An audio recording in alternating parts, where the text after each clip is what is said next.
Hi friends, welcome to Josh kitchen. இன்றைக்கி நம்ம சேனலில் கத்திரிக்காய் வச்சு எண்ணெய் கத்திரிக்காய் கிரேவி எப்படி செய்கிறதுன்னு பார்க்கலாம். இந்த கிரேவியை சூடான சாதத்தில் கொஞ்சமாக ஊற்றி சாப்பிட்டாலே அவ்வளோ டேஸ்டியாக இருக்கும். வாங்க எப்படி செய்கிறதுன்னு பார்ப்போம். கடாயில் எண்ணெய் சேர்த்துடலாம். எண்ணெய் சூடானதும் கத்திரிக்காவை இந்த மாதிரி நீள்வாக்கில் குறுக்கால கட் பண்ணிடலாம். கட் பண்ணிவிட்டு எண்ணெயில் சேர்த்துட்டு இதை வதக்கிடலாம். கத்திரிக்காயோட கலர் நல்லா சேஞ்ச் ஆகும், அது வரைக்கும் நம்ம இதை வதக்கணும். கூடவே கொஞ்சமாக உப்பையும் சேர்த்துட்டு நம்ம வதக்கிடலாம். கத்திரிக்காய் நல்லா வதங்கினா தான் அந்த டேஸ்ட் நமக்கு சூப்பராக இருக்கும்.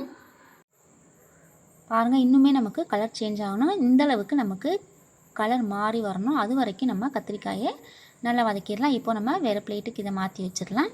அதே கடாயில் எண்ணெய் சேர்த்துட்டு கொஞ்சமாக வெந்தயம் பொரிய விடலாம். வெந்தயம் பொரிஞ்சதும் ஒரு கைப்பிடி அளவு சின்ன வெங்காயத்தை இந்த மாதிரி ரெண்டாக கட் பண்ணிவிட்டு சேர்த்துடலாம்.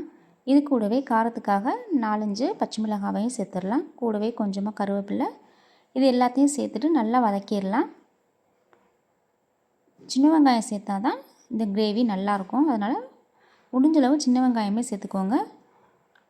வெங்காயம் ஓரளவு வதங்கினதும் நல்ல பெரிய தக்காளியை 2 தக்காளி எடுத்துகிட்டு சேர்த்துடலாம். தக்காளி வெங்காயம் எல்லாமே நல்லா வதங்கட்டும்.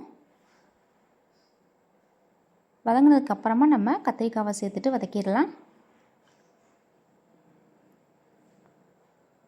பாருங்கள், தக்காளி வெங்காயம் நமக்கு வதங்கிடுச்சு. இப்போது வதக்கி வச்சுருக்க கத்திரிக்காவையும் இதிலையே சேர்த்துடலாம்.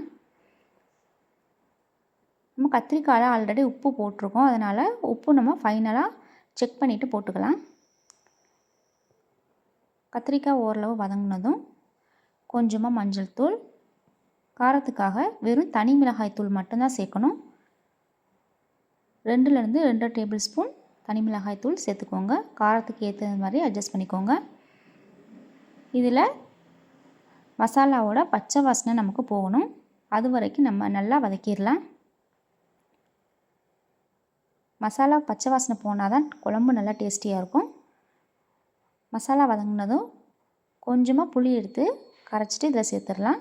கொஞ்சமாக தண்ணியே சேர்த்துட்டு நல்லா மிக்ஸ் பண்ணிவிட்டு குழம்ப கொதிக்க விட்டுடலாம். பாருங்கள், தண்ணி நம்ம கொஞ்சமாக தான் சேர்க்கணும், ஏன்னா அது கிரேவி தான். ஆல்ரெடி நமக்கு கத்திரிக்காய் வதங்கிடுச்சு, அதனால் தண்ணி கொஞ்சமாக சேர்த்தாவே போதும். உப்பு செக் பண்ணிவிட்டு உப்பு இல்லை, உப்பு சேர்த்துக்கிறேன். அவ்வளோதான். அதை மிக்ஸ் பண்ணிவிட்டு மூடி போட்டு மூடிட்டு வேக விட்டுடலாம். பாருங்கள், குழம்பு நல்லா கொதி வர ஆரம்பிச்சிருச்சு. இன்னும் கூட நமக்கு கிரேவி கன்சிஸ்டன்சிக்கு வரல. பாருங்கள், ஃபைனலாக நமக்கு சூப்பரான கிரேவி கன்சிஸ்டன்சிக்கு கத்திரிக்காய் கிரேவி வந்துருச்சு. அவ்வளோதான். இது மாதிரி நீங்களும் வீட்டில் ட்ரை பண்ணி பாருங்கள் ஃப்ரெண்ட்ஸ். தேங்க்யூ.